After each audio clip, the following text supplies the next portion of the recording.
welcome back to another great episode of hashtag Screw the W2.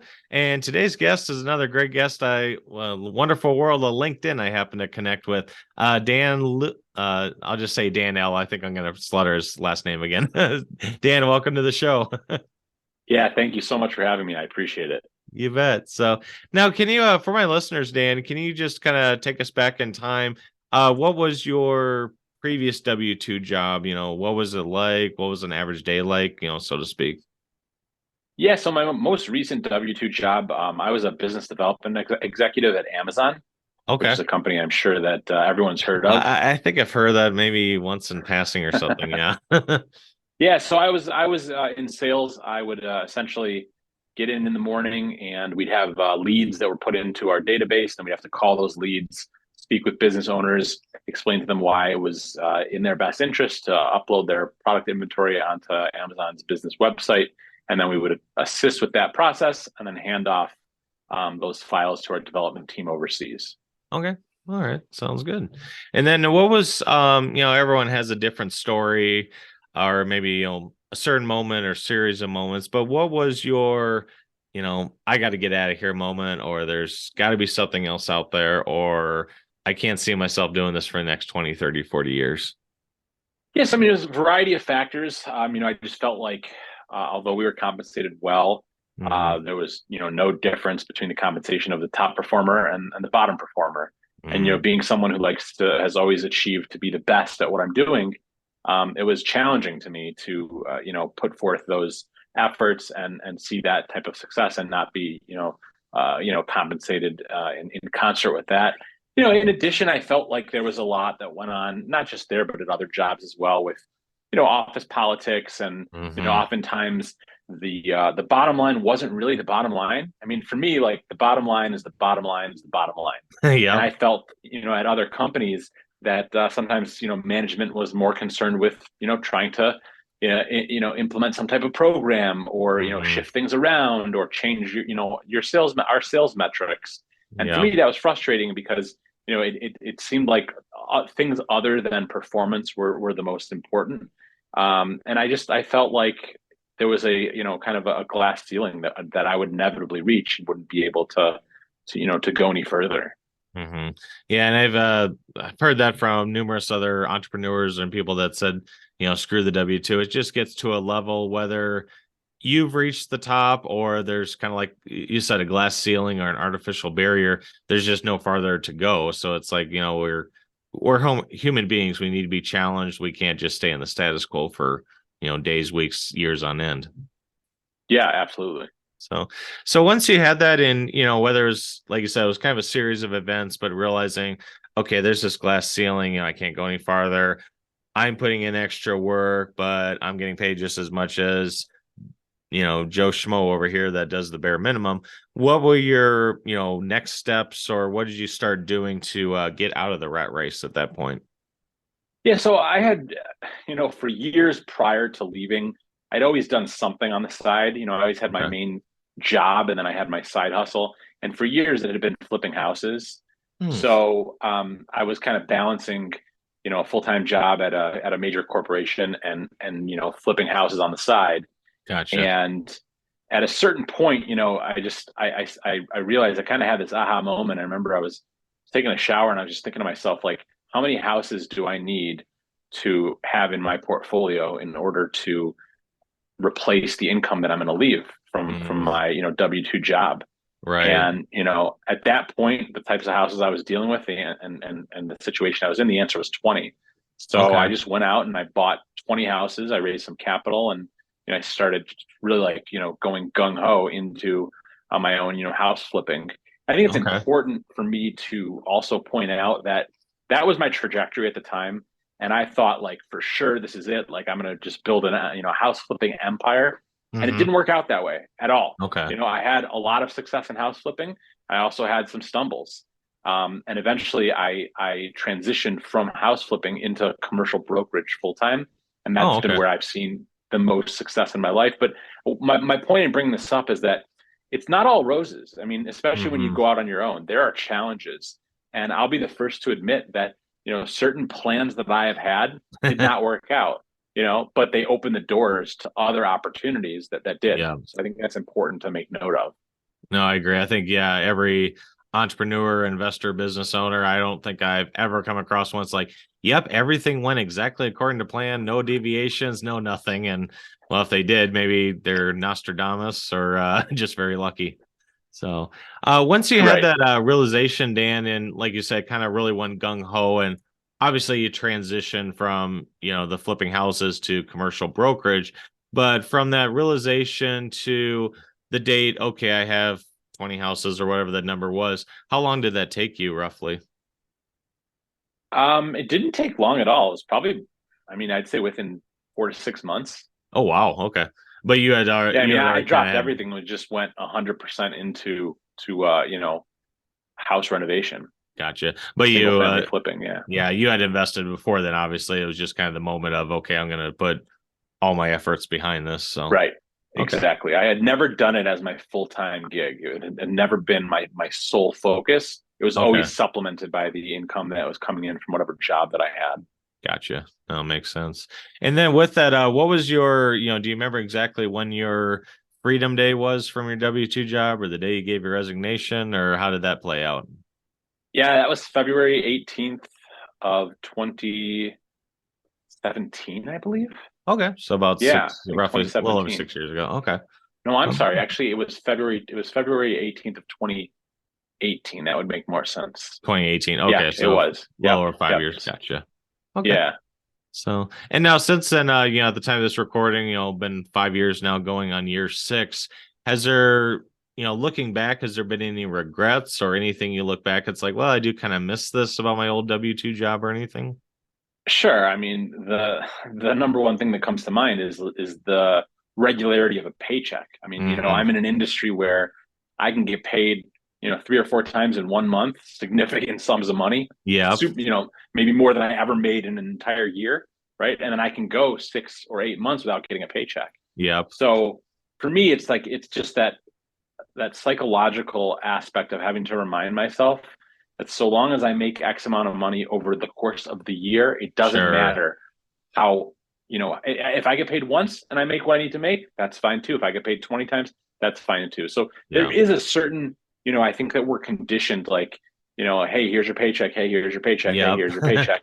And to a certain extent, that makes life easier, right? It's easier to budget. It's easier Hmm. to plan. It's easier to have that, to know where you are, in terms of income and where you need to be in terms of expenses. So for Right. me, that's definitely the part that I miss the most. But Okay. when I start thinking about it, I say to myself, it's not worth the trade off. It's Right. not worth the trade off Exactly. at all for a variety of reasons. But for me, that's definitely been the biggest struggle. Okay. Yeah, and a lot of it, like you said, is just conditioning. Most of us get, 26 paydays a year.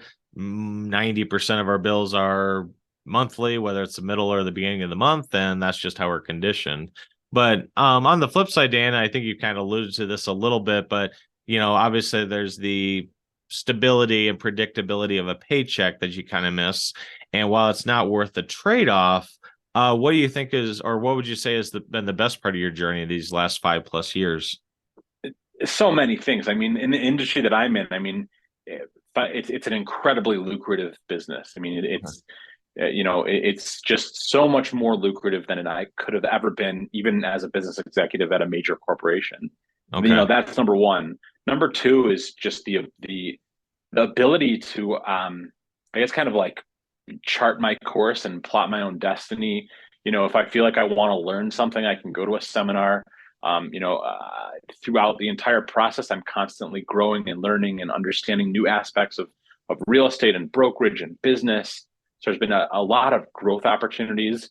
I don't have to sit in, 2 or 3 hour meetings that could have been covered in a 3 bullet point email. Like we Yep. just don't have those, right? So that's been a huge benefit. And then definitely the flexibility and freedom. I mean, if I feel that it's in my best interest to go and take a vacation with my family, I do it because I have the Mm, freedom to do that, And if I want to, work extra one day or extra one week and work a little bit less the next day and a little bit less the next week, I have that freedom at my fingertips. I think that I also have a tremendous opportunity to help people, whether it's investors whom I'm selling buildings for, or it's other brokers who I'm helping to train and bring into the industry. And then it's the freedom and flexibility to run my business the way that I want. If I Hmm. feel like it's a good usage of time to go on a podcast, I go on a podcast. If I feel it's a good usage of time to spend time on LinkedIn, I do that. If I feel that right now my best usage of time is I need a break and I want to go to the beach, I do that. So for me, I'm kind of like I've got a lot of energy and I'm all over the place, and I'm able to channel that energy really well into my job, but I also don't fit well into a box. Sure. And I think that that's one of the tremendous advantages of being, self-employed, a 1099 independent contractor, is Hmm. that I have that freedom and flexibility to conduct my daily, weekly, and monthly life in the way that's best for me and Yep. most efficient for me. And Hmm. and I know I'm going on and on, but Oh, no, in no, it's addition, fine. like I remember at other businesses again that there were other things that were more important, Hmm. than productivity or results. Did you give enough extra respect to this person, or did you show up to this event, or did you do this or do that, or drink this Kool-Aid or that Kool-Aid? Yeah, But like here, again, I don't have to focus on anything other than being the best commercial real estate broker that I can be. And at the sure. end of the day, like I make my own destiny there. I perform, I Hmm. get paid. I perform well, I get paid more. Yeah, I build something bigger, I reap bigger benefits. So to me, it makes the effort so much easier to put in because I know that like I'm in control and that hmm, I am able to see results from those efforts. agreed. And like you said, you're kind of not, well, you're not handicapped with that glass ceiling where you work harder, you get a better deal, you get compensated more versus you Right. work harder, you get paid the same, which I think is the trap a lot of W-2 earners get into. For sure. Huh. Now, Dan, obviously, everyone has a little different story, different background. But with your, experience now that you've been, you said screw the W-2 over 5 years ago. If anyone listening out there, maybe sees themselves in a similar situation, they're, feel stuck at their job. I got to stay here for the, mortgage. I have a family.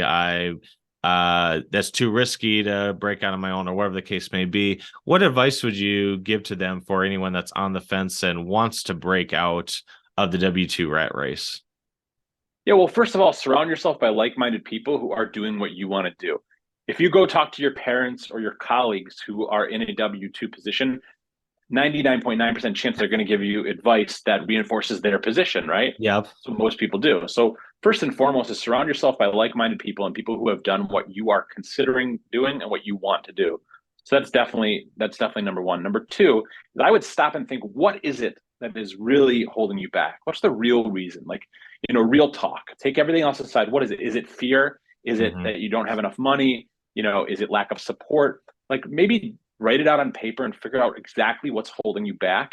And I can tell you this, if it's money, then find a way to save up and create a little bit of a nest egg so that when you make that transition, you're able to have something to fall back on. I will also Sure. tell you on that note that there's nothing that motivates people like the necessity for success.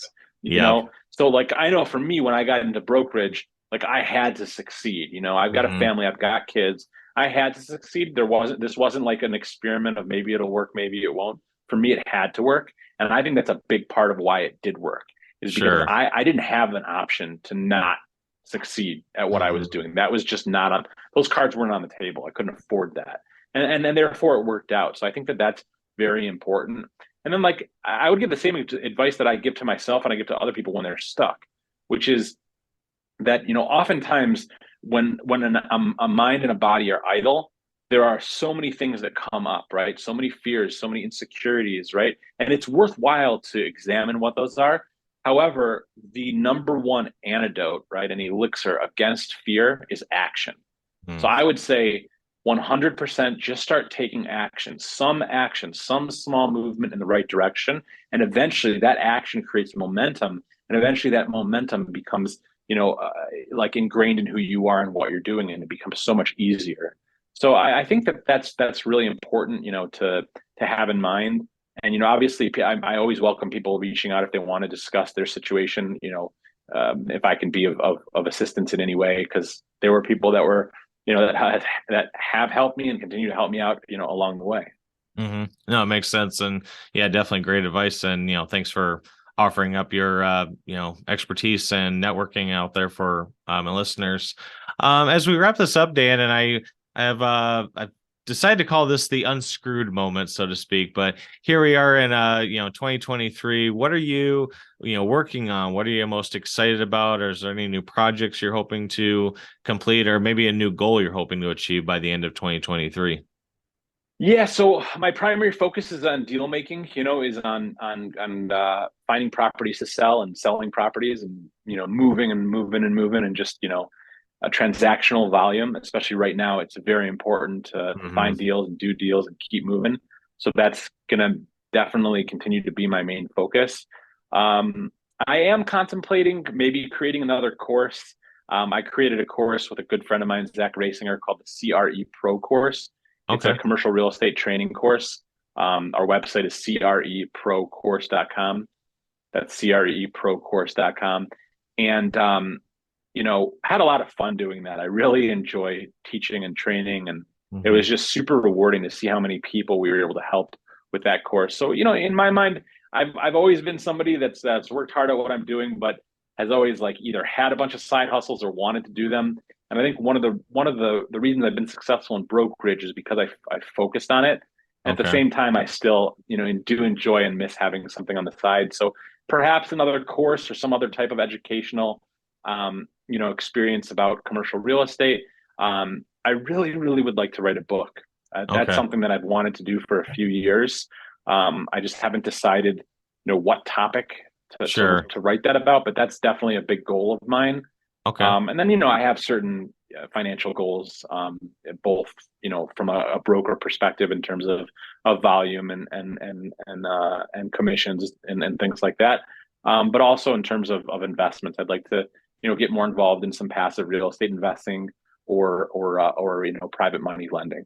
Sure. Oh, yeah. Great advice. And yeah, I'm a big proponent of passive investments, private lending as well. I think, whether you're a independent contractor or a W-2 employee, there's only 24 hours in a day to work, but there's an unlimited amount of passive income streams out there. Yeah. So, all right. Well, thanks again, Dan, for sharing your story. I appreciate educating and giving your advice to my listeners. And that website, creprocourse.com, I'll have that in the show notes. So, everyone listening, be sure to check that out. Dan, thanks again. It's been a pleasure to meet. Hey, my pleasure. Absolutely. Thanks for having me.